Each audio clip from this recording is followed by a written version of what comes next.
Oh. Well, I just wanted to ask a quick question with regard to the rescues. I've been involved with a number of different rescues over the last year, and I applaud the efforts of the ACC in terms of trying to enhance the care that they're giving to their animals, and in particular the New Hope staff, who I've had the pleasure of meeting on a number of occasions. But I do think that there is some concern around the numbers that have been reported as it relates to live release, and that which is actually happening after the animals leave the shelter.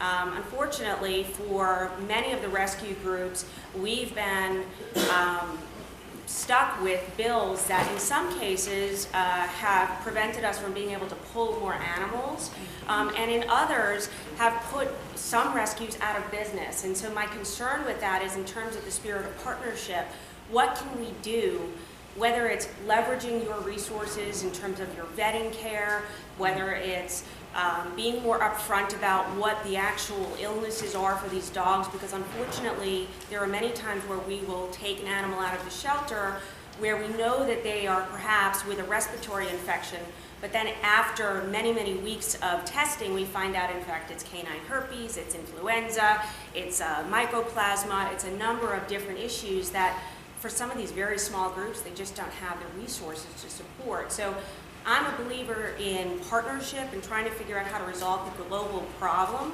but I also think there needs to be a recognition that, you know, of the percentage that the New Hope rescues are pulling, that live release rate is being distorted because sadly many of those animals have passed away within hours and in some cases days of the pull.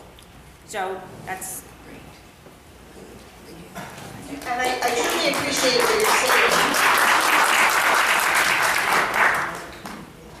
The live release rate is a national standard. This is how other shelters report their data so that we can all compare and benchmark against each other. So it's all the same information coming in, and then you see what comes out. With respect to what happens after an animal is pulled, we do want to know. And to the extent that it is, you know, it questions what the live release rate is, that's the problem with focusing on a number or the live release rate. It's all about that. It isn't. And if you saw from the presentation, for us, it is not about that number. It is about doing better, trying to keep them healthy, trying to prevent illness, trying to reduce euthanasia. And if we can be more informed by our New Hope partners what those numbers are, that would be very, very informative, because I think the way the live release rate is set up, that's a vulnerability for every shelter who's reporting through the live release rate. You're right. There might be animals in New Hope that are not thriving and are not making it. And the more we know, it informs our practices.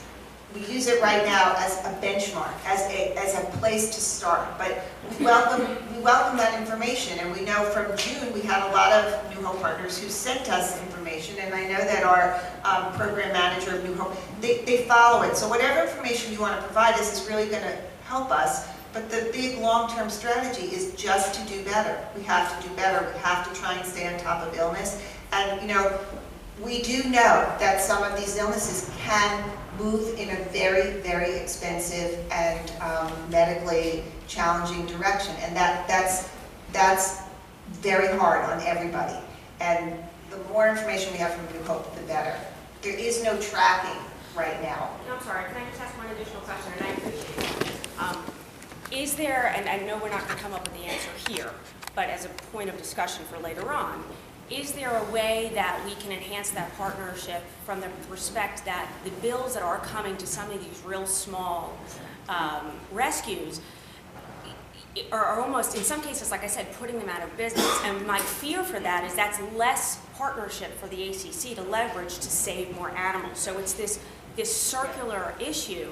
And I think to some degree, from my experience and conversations with my peers, there's a fear about bringing this larger issue to the forefront because they don't want to be seen as kind of being rabble-rousers.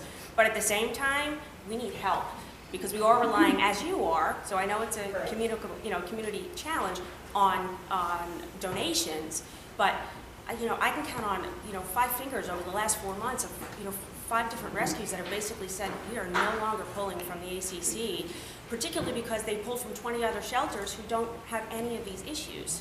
So I'm looking again, globally, how do we address that, recognizing that you're financially strapped, we're financially strapped, but yet we've got to come up with a way to pay for an $8,900 bill for an animal's life. That I completely agree, and it is a resource issue.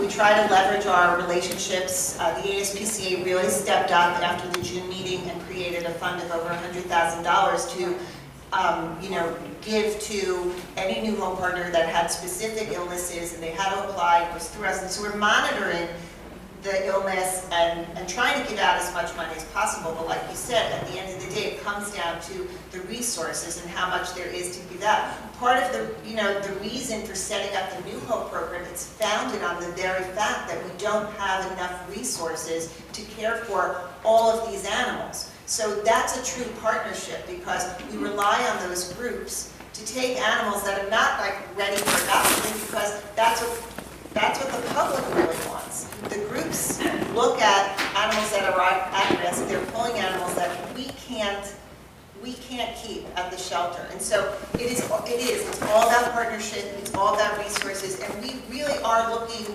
at ways that we can share the available resources with groups. And we hope to do more, and we hope to do better in the future with that. But, let's continue the conversation, and I know, Ellen Curtis, I'm sure you know her department, so, we're all here, so afterwards if you want to speak or later by email, whatever.